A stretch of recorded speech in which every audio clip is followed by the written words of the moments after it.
And thank you so much for being here as we mark an important milestone for the Hillsborough County Sheriff's Office. We're proud to introduce our new mental health stabilization unit here at the Falkenberg Road Jail. My name is Brittany Muller. I'm a public relations coordinator here at Team HCSO.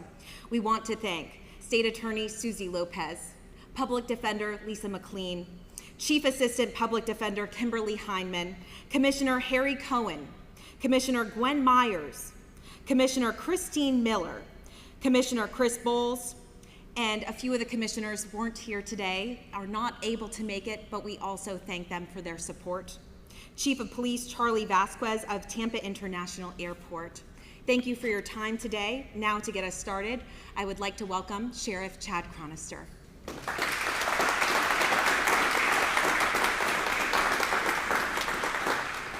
Thank you, Brittany. Thank you, everyone, for making the time to be here. This is a pivotal, very critical day in the services that we provide. Back in 2017, when I became the sheriff, we knew that mental health was the biggest obstacle that we faced as a community, even as a society, and that we weren't doing enough. So yes, we wanted to be tough on crime, but we also wanted to be smart on crime and take this holistic approach into helping individuals be healed, to help tackle and attack that recidivism rate. The first thing to do was to get them healthy. We have the only state-certified drug rehabilitation program in a detention facility just on the other side of these walls. A lot of times you see it conjoined with mental health. We all have faced mental health illness and see individuals that have struggled. So part of getting individuals healthy was to not only tackle that substance abuse problem in some cases, but a lot of times know that because they're not only under any type of formalized treatment, they turn to some type of illicit drug. And then we see it feed because now they have to be able to afford that illicit drug. A lot of times their intentions aren't malicious. They're sick.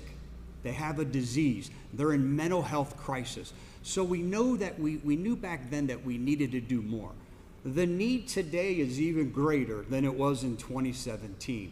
And because of the American CARES Act funding and Bonnie Wise, our county administrator, and her administration, and with the support of our county commission who saw the need, who saw the benefit of having a resource like this in a Hillsborough County detention facility, knowing the impact that we could have.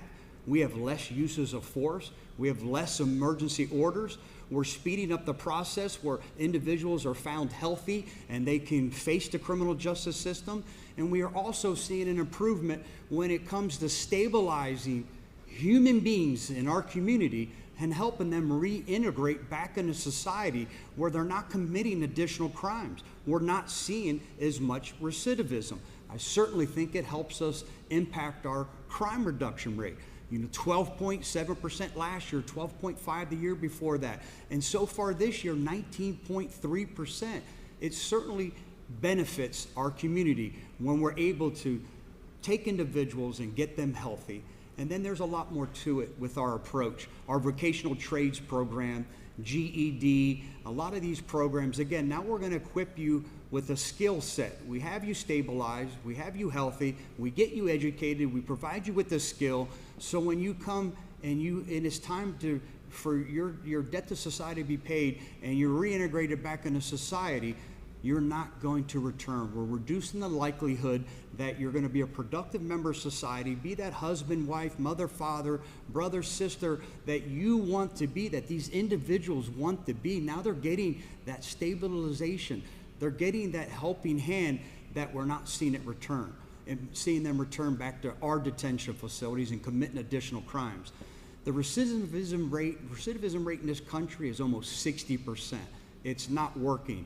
All these programs that I've described to you here just over the last couple of minutes, the recidivism rate fluctuates between 9 and 11%. So we know we're having the impact. But again, without the support of our county administrator and our county commission who says, hey, Sheriff, we see the vision you're trying to accomplish. And years ago, almost 5 years ago when we started this, we said, hey, this is what we wanted to accomplish. It was each and every one of you that supported us. Our criminal justice partners, our state attorney and our public defender, our other criminal justice partners to help keep their municipalities safe, whether it's at the airport or regardless, Plant City, Temple Terrace, USF, Tampa Police Department, regardless of where you're at, bring members in their community who have committed a crime and aren't healthy. They're going to find themselves here. Look around and see the impact that you can have here. I remember back in 2017 coming in here, and I saw the group therapy. I saw the individual therapies that they were getting. And I remember right here on the door to the right, I saw one individual that was still secured behind the door. So I'm thinking to myself, well, this must not be working very well. We have someone behind the door. So I saw one of the deputies working the pod. And I said, hey, there's someone standing back there. I mean, it's not working? And he giggled and he said, no, it's just the opposite, Sheriff. He goes, he has the mental acuity now to say, listen, I'm not quite there today. You should probably leave me in here. Knowing that he was going to be violent if he got out. They said, that's progress, Sheriff. We're making progress here. I said, okay, I understand that. Lastly, I have to take a moment and thank the members of NAFCARE. They're the ones who provide the clinicians, the counselors, everything that goes into taking this holistic approach to helping these individuals. Again, some it's in group therapy, some it's in an individualized, specialized therapy, knowing that some's PTSD, some schizophrenia. There's a million different forms of mental health and mental health crisis. It's this organization, our medical provider, NAFCARE, who goes and does these evaluations and proposes a treatment plan, is with them every step of the way, whether they're reintegrating back into the general population, back into society. And they're the ones that say, okay, you've graduated now. You're stabilized. You're able to take these next steps. They're also the ones that provide the aftercare, the reintegration back into society, that re-entry. They work with a lot of different treatment centers outside of here, whether there's substance use, whether it's mental health. They now have the partnerships. This doesn't end just because they get out. They take the time to say, okay, here's not only your prescription program and your protocol, here's where you're at, here's now a referral. You're going to report to this facility, and they will take over your treatment program from here. So this doesn't happen with the support of all of you in this room. This means the world to me. This means the world to everyone in here, knowing that we're making a difference. We're having that impact. When you want to create a safer, stronger, better community, a resource like this is how you do it. Think about this. Since 2017, we've helped 1,800 individuals. And this used to be a makeshift. We were like, okay, throw a Band-Aid on it, do what we got to do. And because of the investment that you have made in us, providing this resource, what you see now is a 50-bed facility. In some circumstances and days, we are a bigger and larger mental health hospital than the only state mental health hospital here in the state of Florida. We are helping that many individuals as there is a waiting list trying to get to the only remaining state facility.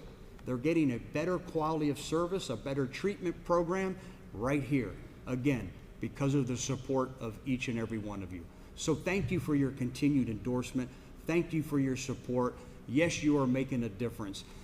Did all the deputies who played a pivotal role, whether it was construction, whether it was overseeing the development, knowing that, hey, this would be better if we formed it like this, these walls would be here, this will be more enticing.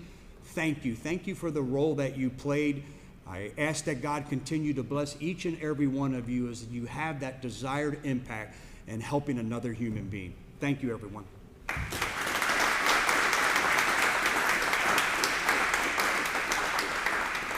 Thank you, Sheriff. I now ask the state attorney, the public defender, as well as our county commissioners to join the sheriff at the front for our ribbon cutting.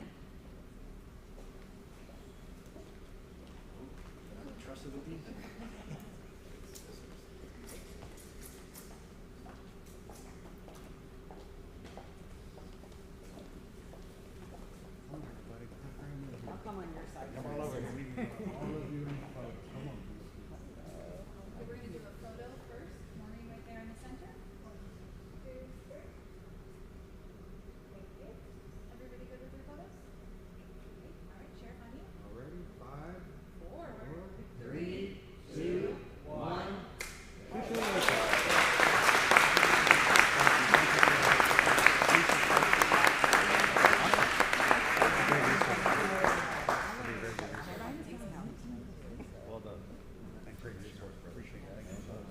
Thank you.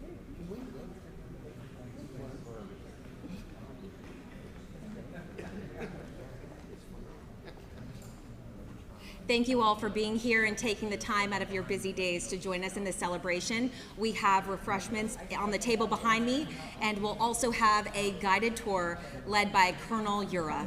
Thank you.